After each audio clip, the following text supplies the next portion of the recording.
Esto que ven es solo una mínima parte de los objetos incautados en la operación Valtri. La Guardia Civil ha detenido a un agricultor jubilado de 66 años como el autor de 52 robos en casas y explotaciones agrarias de Valladolid. Se llevaba todo lo que podía, desde herramientas domésticas, de jardinería, hasta electrodomésticos. Montaba un auténtico mercadillo. ¿Qué tal? Buenas tardes. Lunes 30 de mayo y jornada de análisis de datos macroeconómicos. Durante el primer trimestre del año, la economía de Castilla y León creció, pero no tanto como hace un año. Es verdad que nuestra previsión es que a partir de este trimestre se vaya desacelerando hasta llegar a un crecimiento aproximadamente del 2,7.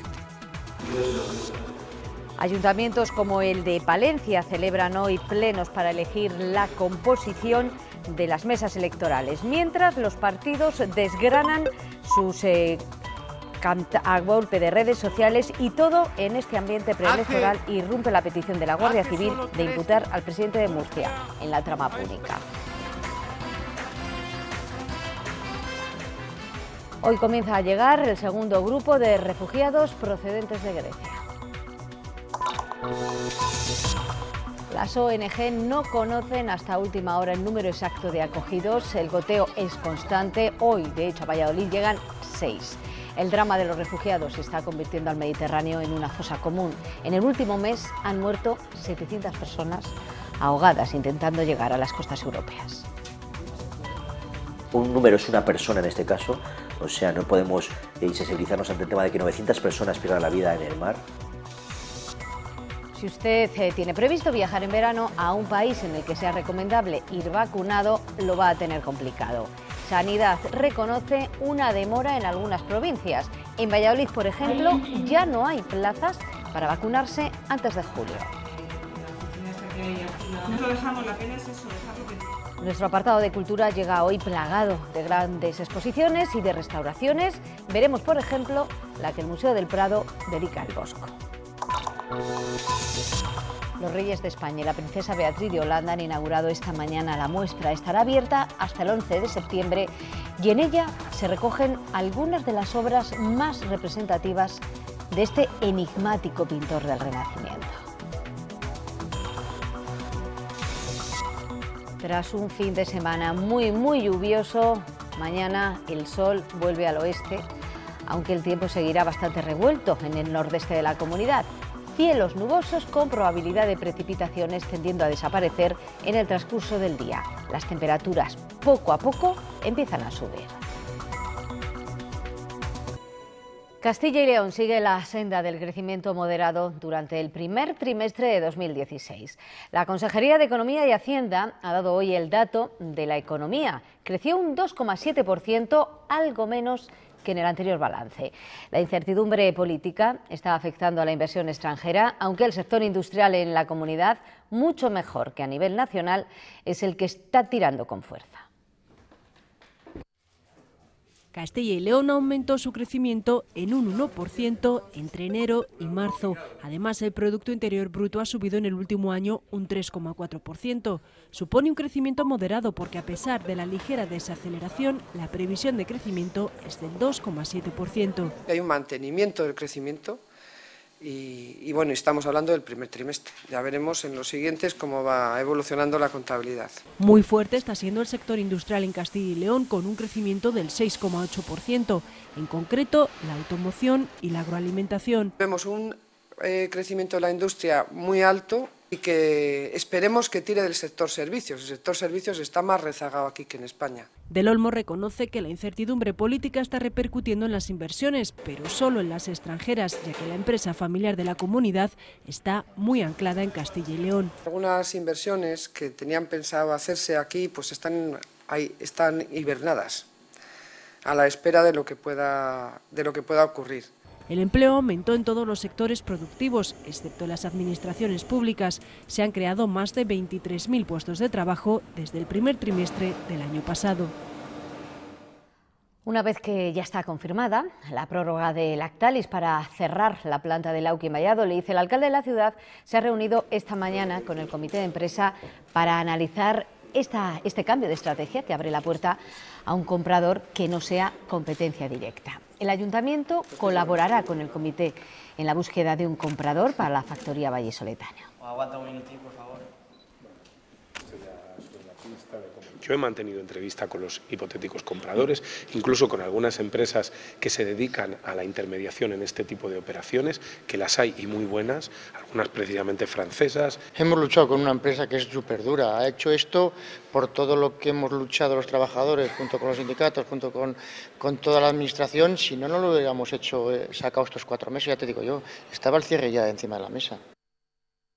Y después de ese balance de la economía regional que hemos visto al principio de este informativo, la consejera Pilar del Olmo visitaba esta mañana la fábrica de Michelin en Aranda de Duero, una factoría que la próxima semana cambiará de responsable de dirección. La actual Mari Paz Robina se traslada a Vitoria tras 7 años al frente de la planta arandina, tiempo en el que Michelin Aranda no ha dejado de crecer. No ha parado de crecer a lo largo de la crisis y tampoco durante este año, ya que la capacidad productiva de Michelin Aranda de Duero ha ascendido un 15% desde enero y esto ha posibilitado contratar a 150 personas nuevas. También la consejera de Economía ha elogiado la responsabilidad social de Michelin con su fundación, que ha generado desde que se creara en 2003 más de 2.000 trabajos. En palabras de Pilar del Olmo, esta es una de las fábricas más emblemáticas e importantes de la región. No solo referencia en la elaboración de neumáticos para camiones, también lo es en la fabricación de neumático para metro. Por último, la consejera ha agradecido la labor de la directora de esta factoría, Paz Robina, que deja su cargo tras 7 años de trabajo y buenos resultados para esta factoría. A la consejera de Economía y Hacienda también le ha tocado responder hoy a preguntas sobre la trama eólica. Del Olmo ha asegurado que el Gobierno regional está colaborando con la Fiscalía Anticorrupción y que desconoce si el presidente Herrera recibió en el año 2006 la carta de un empresario que denunciaba el trato irregular de proyectos eólicos por parte de la Junta. No sé si la carta llegó al presidente de la Junta de Castilla y León, no tengo esa información. Tampoco sé si el anterior consejero lo conocía o no. Es verdad que es un tema que parece que se está investigando en la Fiscalía Anticorrupción. La investigación de la trama eólica, de la trama púnica, deja nuevos titulares. La Guardia Civil ha enviado a la Audiencia Nacional un informe en el que pide la imputación del presidente de la Comunidad de Murcia. La Guardia Civil señala a Pedro Antonio Sánchez y a la senadora del PP, Pilar Barreiro, como presuntos responsables de malversación y fraude por contratar al conseguidor de la trama púnica, a Alejandro de Pedro, para que mejorase su imagen pública. Los contratos se firmaron en 2014 y fueron pagados, según los agentes, con dinero público. El gobierno murciano lo niega y su socio de gobierno, Ciudadanos, reclama la dimisión si resulta imputado. No existió ningún pago, no existió ningún encargo, no existió ningún tipo de expediente relacionado con cualquiera de las empresas relacionadas con la trama. Lo saben desde el primer día, lo sabe toda la Comunidad de Murcia y, por tanto, si eso sucediera, nos estamos avanzando en una situación que no se produce, pues el pacto se tendrá que cumplir, igual que se ha cumplido en otras comunidades autónomas. La Audiencia Nacional ha condenado a 5 años de cárcel al hombre que estrelló su vehículo contra la sede del PP en la calle Génova, en Madrid. Los hechos ocurrieron en diciembre de 2014, cuando el ahora condenado estampó su coche cargado con un explosivo de fabricación casera. Pese a que el artefacto estaba desactivado, causó daños importantes en la planta baja del edificio. El acusado es un hombre en paro de 37 años y vecino de la localidad turolense de Bronchales.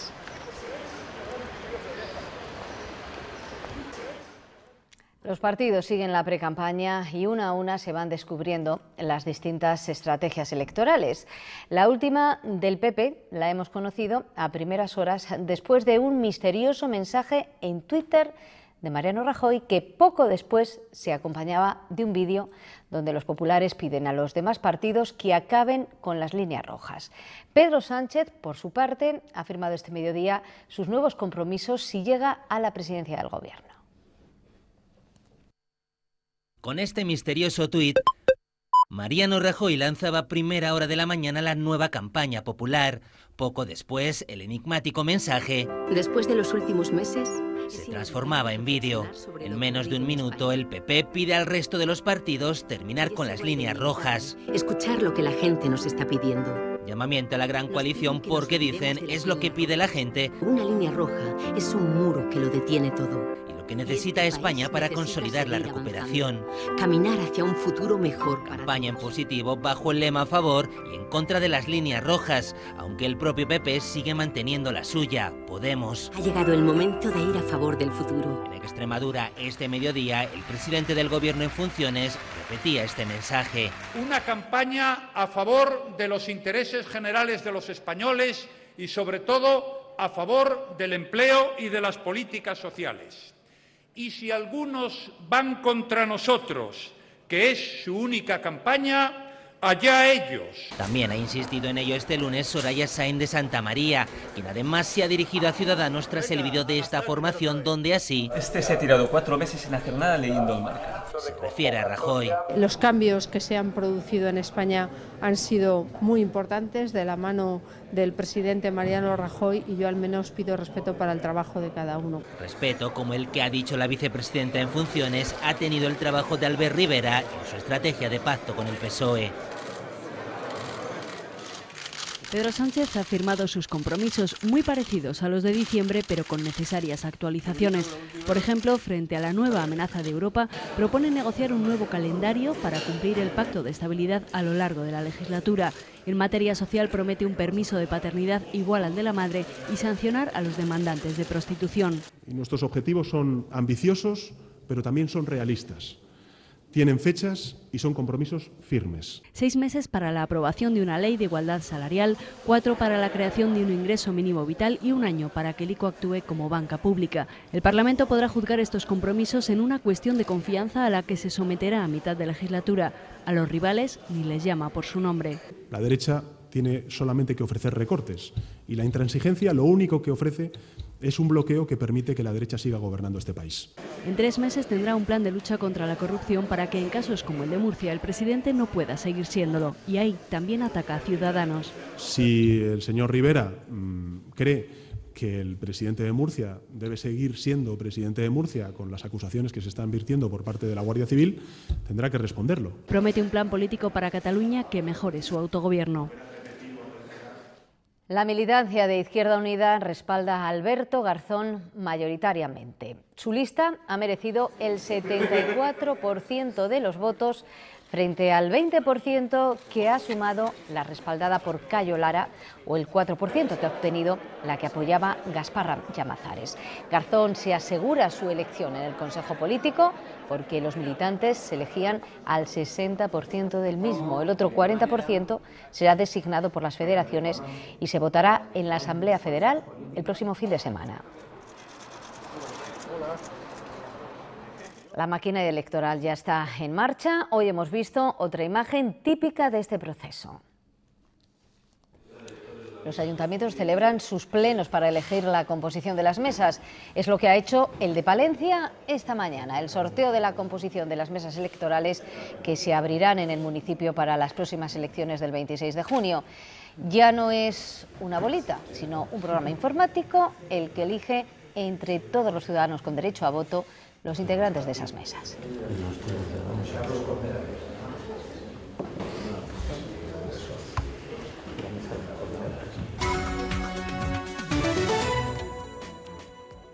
La Guardia Civil de Palencia ha destruido 345 armas de fuego y 203 armas blancas. Fueron fundidas en un horno, como marca la normativa. Todas las armas procedían de particulares y fueron incautadas en hechos delictivos e infracciones administrativas.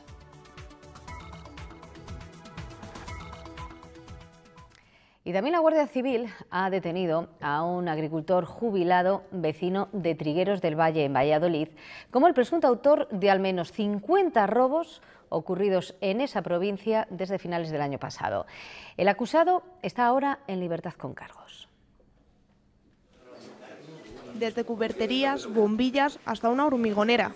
Un hombre de 66 años, vecino de Trigueros del Valle, fue detenido el pasado 20 de mayo acusado de ser autor de como mínimo 52 robos en viviendas y fincas de las localidades vallisoletanas de Trigueros del Valle, Corcos del Valle, Cubillas de Santa Marta, Quintanilla de Trigueros y Valoria la Buena. Robos que se producían desde finales de 2015 y que no tenían un claro denominador común. Máquinas de lavar a presión, estamos hablando también de motosegadoras, de multitud de maquinaria, electrodomésticos, pasando por frigoríficos y lavadoras, incluso planchas de cocina. El hombre, hasta lo que se conoce, actuaba solo. Utilizaba la fuerza, pero no la violencia. Simplemente cortaba la valla y con una uña o pata de cabra accedía al interior de la vivienda, se llevaba todos los enseres, lo metía en el vehículo y lo escondía. Precisamente la venta de uno de los objetos sustraídos en un comercio de segunda mano fue la llamada de alerta para la Guardia Civil. La operación continuó abierta, ya que debido al volumen de algunos de los enseres robados, hace pensar que él solo no pudiese transportar el material. Ya han sido reconocidos por sus propietarios efectos de un total de 15 ilícitos penales. Actualmente el acusado se encuentra en libertad con cargos. La Brigada de Patrimonio Histórico de la Policía Nacional ha recuperado una tabla del Círculo de Alonso Berruguete que había desaparecido de la iglesia de Lantadilla, en Palencia. Es una obra del siglo XVI que se sustrajo del templo en el año 1965. La investigación se inició a raíz de la subasta de esta tabla que estaba en manos de un vecino de León. Fue el Museo Nacional de Escultura de Valladolid quien dio la alerta. No ha habido detenidos porque no existen pruebas de su robo. De hecho, se sospecha que fue sustituido por una copia durante una de sus restauraciones. Es más, en el pueblo no sabían que se trataba de una copia. Tenemos para eso una magnífica unidad, un extraordinario instrumento que es la Brigada de Patrimonio Histórico, que una vez más pues demuestra su eficacia pues trayendo a Palencia esta obra que había sido robada o desaparecida en su momento y que hoy pues felizmente podemos devolver a la iglesia de Lantadilla, que es de donde esta obra fue sustraída. La Audiencia Provincial de León ha juzgado hoy a un hombre acusado de matar a su madre, asestándola 25 puñaladas para robarle el dinero y comprar droga. La defensa ha alegado una eximente completa de drogadicción grave y la Fiscalía ha aceptado rebajar la pena a 14 años. Mónica Murciego, León, buenas tardes, cuéntanos. Buenas tardes. Se le metió en la cabeza que tenía que matar a su madre para conseguir dinero y comprar más droga. El acusado de matar a su progenitora de 25 puñaladas ha reconocido ante el juez entre lágrimas que está arrepentido y que era adicto a la cocaína en aquel momento. Sin embargo, los forenses dicen que no tenía alteradas sus capacidades mentales porque incluso llegó a cambiar la escena del crimen para que pareciese un robo. Consumió 2 gramos de cocaína y como necesitaba conseguir más dinero, decidió coger una maza y un cuchillo de grandes dimensiones y dirigirse al domicilio de su madre con la que llevaba viviendo unas semanas para matarla y robarle. Es el relato que el acusado ha hecho ante el juez de lo que ocurrió el 23 de febrero de 2015, con una fuerte adicción que le llevó a una situación de baja laboral y una ruina económica tras pedir 9 microcréditos. Manuel, que hoy llegaba tranquilo a la Audiencia Provincial de León, ha contado que la víctima, su madre, una viuda de 68 años, intentó defenderse, pero las 25 puñaladas y los 6 mazazos en el cráneo acabaron con su vida. Entre lágrimas ha vuelto a confesar en la sala que se le vino esa idea a la cabeza, pero que no lo hubiera hecho de no estar drogado. Todo por 180 euros que se llevó de un cajón y 2 tarjetas de crédito, de las que sacó 1.200 euros que se gastó en más drogas y prostitución hasta que fue detenido 2 días después. El atenuante de toxifrenia le ha servido a su defensa para que la Fiscalía redujera la petición de pena de cárcel de los 21 años a los 14 por asesinato y robo. En la sesión han declarado también varios agentes de policía, las forenses y los psiquiatras, cuyos informes apuntan a que el acusado no estaría bajo los efectos de un brote psicótico porque llegó a modificar la escena del crimen, tapó a su madre con una sábana y revolvió la casa para que pareciese un robo. De esta forma, el juicio, que estaba previsto que durase 3 días, ha quedado visto para sentencia tras los primeros interrogatorios y esa rebaja de pena hasta los 14 años que el autor del asesinato cumplirá en la prisión leonesa de Mansilla de las Mulas, donde está desde que ocurrieron los hechos. Lorena Gallego, la joven vallisoletana que agredió con un cuchillo e intentó secuestrar a la mujer y a la hija del periodista deportivo Paco González, pasará 20 años en un psiquiátrico. Así lo dice la sentencia del juzgado que condena a esta mujer, natural de Laguna de Duero, a 2 décadas de internamiento psiquiátrico. La Audiencia de Madrid la exime de responsabilidades penales por padecer un trastorno mental.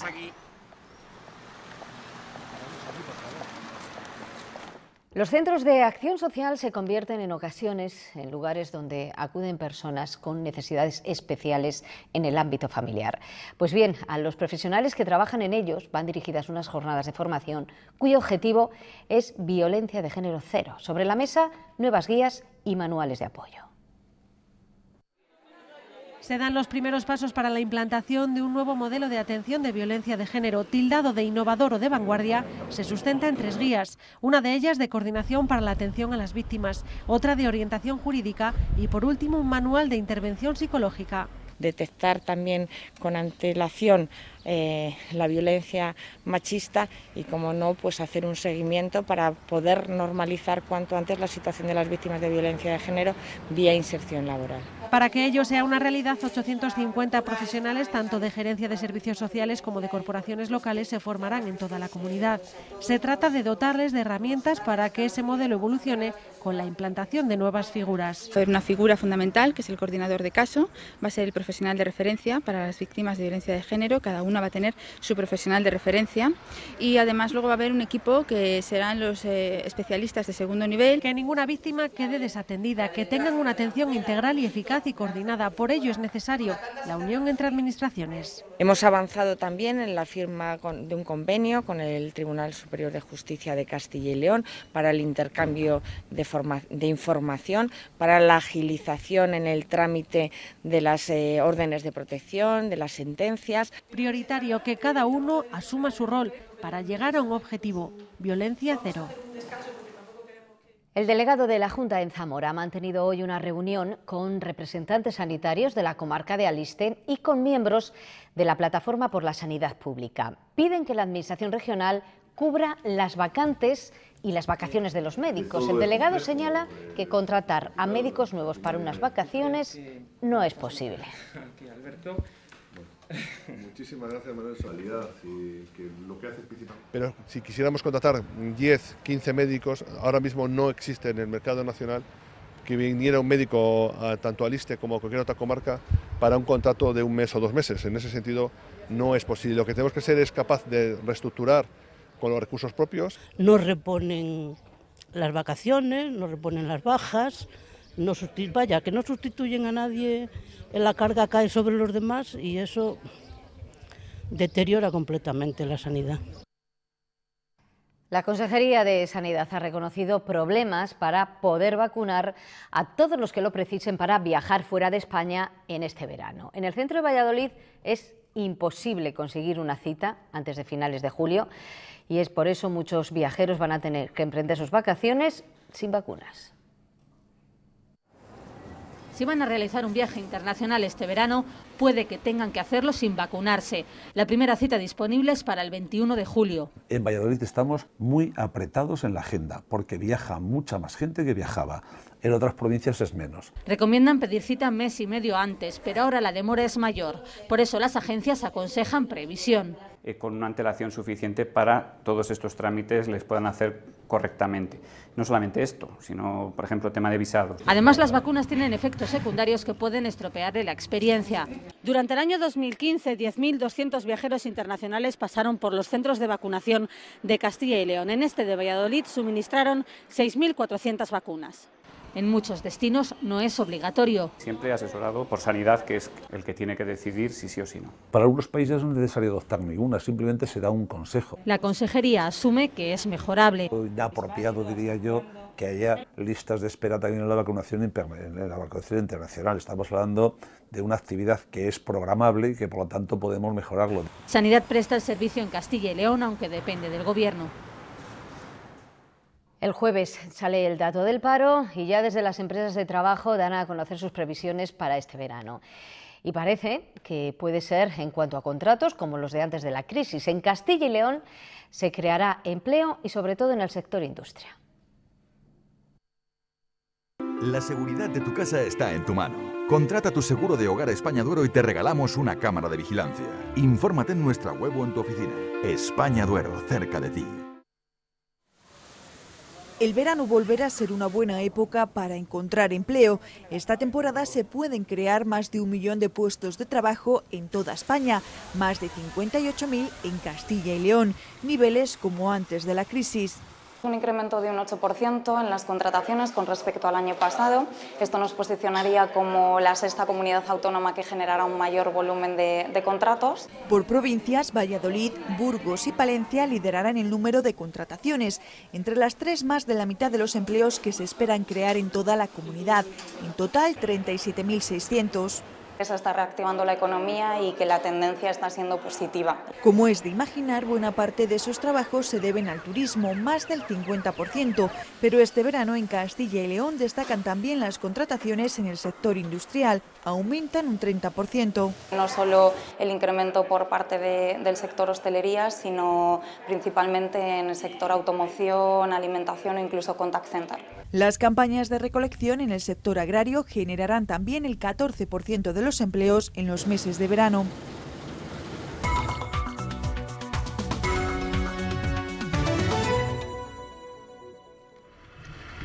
...700 personas han muerto en aguas del Mediterráneo en solo una semana. La cifra es aproximada, la dan las ONGs y algunas la elevan hasta 900. Náufragos que huyen de países en guerra y se la juegan en barcazas que resultan ridículas para esta travesía. Según la ONG Save the Children, el tráfico de personas ya es el primer negocio del mundo.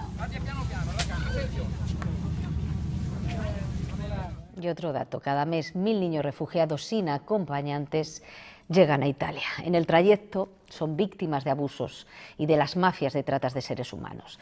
Los datos los ha dado hoy UNICEF. Hoy, además, este lunes, comienzan a llegar a España el segundo grupo de refugiados procedentes de los campos de Grecia. En las próximas horas llegarán 6 a Valladolid. Acoger a más de 15.000 refugiados procedentes del Programa Europeo de Reubicación es el compromiso de España. De momento, esta semana se espera que lleguen 40. Estos llegaban esta mañana. Antes de julio prevén alcanzar la cifra de 150 reubicados procedentes de Grecia. El año pasado en España solicitaron asilo 15.000 personas. España se ha comprometido a acoger 15.000 en 2 años. O sea, es un número, no es un número tan grande y tenemos los recursos suficientes para poder acoger a esas personas. Es el Ministerio quien decide a qué comunidades autónomas van, dependiendo del perfil del refugiado y de las plazas existentes. Las organizaciones realizan itinerarios personalizados y les dan apoyo de traducción jurídico y psicológico. También les cubren las necesidades básicas. Una vivienda, alimentación, tarjeta sanitaria, educación para los niños. Lo que quieren es volver al país de donde han salido. Hasta que eso se produzca, si se llega a producir, tienen que tener unas condiciones dignas que se acogen además al derecho internacional y lo que hay que intentar es facilitar su inserción social y laboral. Estiman que de 18 a 24 meses los refugiados pueden conseguir autonomía e independencia. Mientras en los campamentos cientos de personas esperan su turno para olvidar la guerra y recuperar el presente, el futuro y una vida digna. La vida en los campos de refugiados sigue siendo, por desgracia, una realidad demasiado alejada. Hasta el campo de Idomeni, en Grecia, ha viajado como voluntario este estudiante italiano. De allí ha traído estas fotografías. Algunas son esperanzadoras y otras el reflejo del sufrimiento. Poco después de su vuelta, las autoridades griegas expulsaron a los más de 8.000 refugiados que esperaban encontrar su camino. Ahora esas instantáneas están expuestas hasta julio en la Universidad Europea Miguel de Cervantes de Valladolid.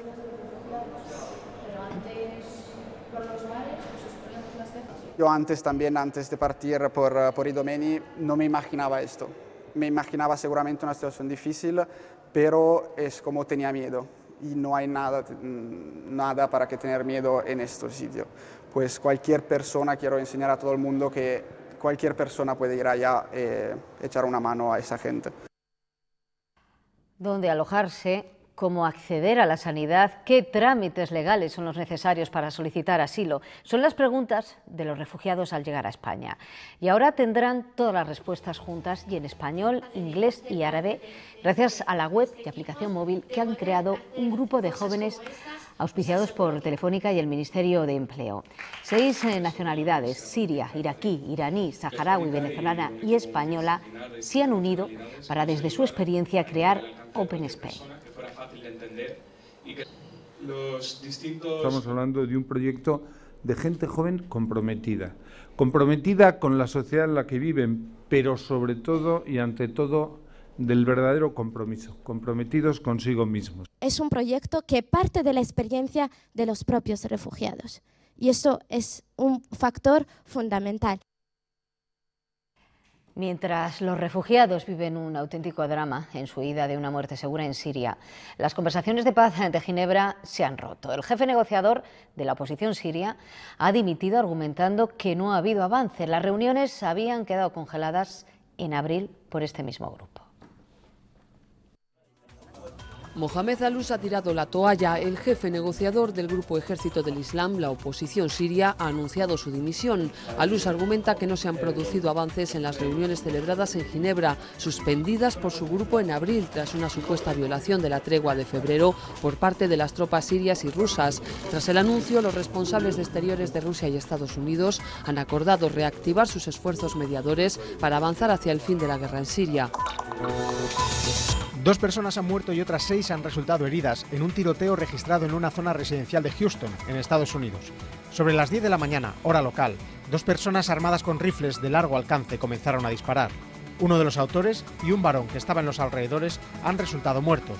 Entre los heridos hay 2 agentes de policía, el segundo autor de los disparos y 3 personas más.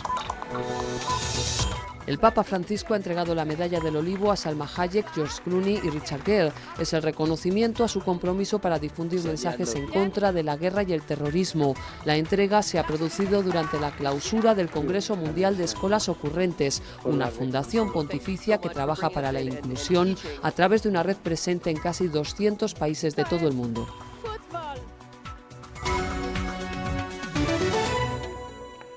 Imaginen pisar exactamente por el mismo suelo que pisó Colón cuando llegó a Salamanca para tratar de convencer a los Reyes Católicos para que financiaran su aventura hacia las Indias.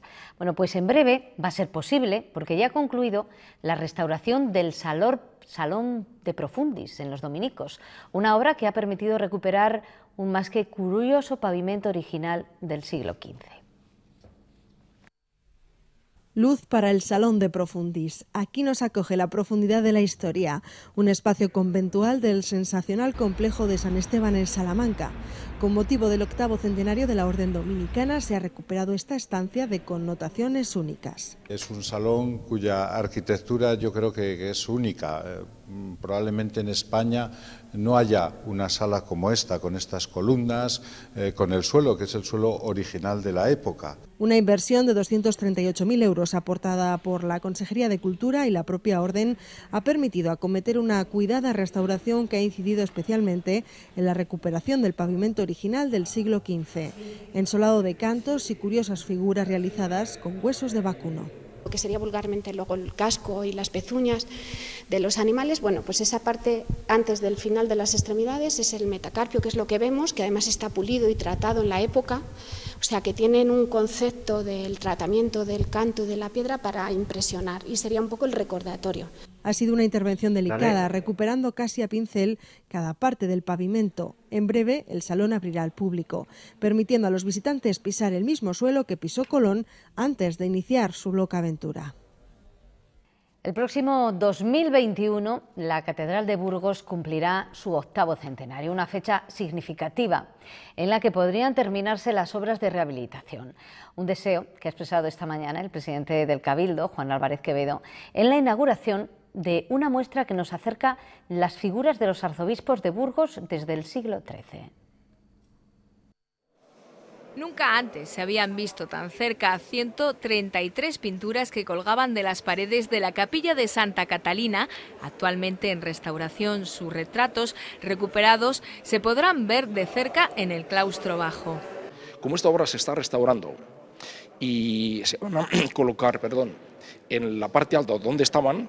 Queremos dar la oportunidad a todos los burgaleses especialmente, pero también a todos los visitantes que durante un mes contemplen de cerca estos cuadros de los obispos. Es verdad que realizados todos a partir del siglo XVI. Una obra más para culminar la restauración global del templo, que podría coincidir en el año 2021, fecha en la que la catedral burgalesa cumpliría sus 800 años de vida. Testigos de ese tiempo fueron los obispos que forjaron su historia. Sus rostros restaurados salen ahora a la luz. Hemos limpiado la capa superficial, o sea, hemos eliminado toda una capa gruesa de barniz que tenía, que había perdido elasticidad y al estar envejecida, transparencia, entonces no se veían los colores, se han eliminado todo. Una posibilidad de conocer la historia de la catedral de una forma distinta y poner rostro a aquellos que realizaron sus grandes obras. Y para despedirnos, hoy nos vamos hasta Madrid, que acoge la mayor exposición del Bosco de la historia. Se realiza con motivo del 5º centenario de su fallecimiento.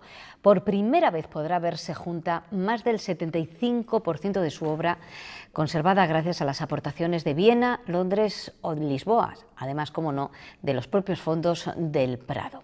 Todas las obras han sido restauradas para la ocasión. Con esta exposición les dejamos. Adiós. Fue el pintor del enigma y el misterio, el pintor del bien y el mal, el pintor que cautivó a Felipe II y que hoy sigue inquietando conciencias. El Bosco, cuando se cumplen 5 siglos de su muerte, el Museo del Prado quiere desvelar sus interrogantes. El Bosco es algo más que demonios. El Bosco es un pintor original que cambia la técnica y la iconografía. Es un pintor que aconseja humildad a quien lo estudia.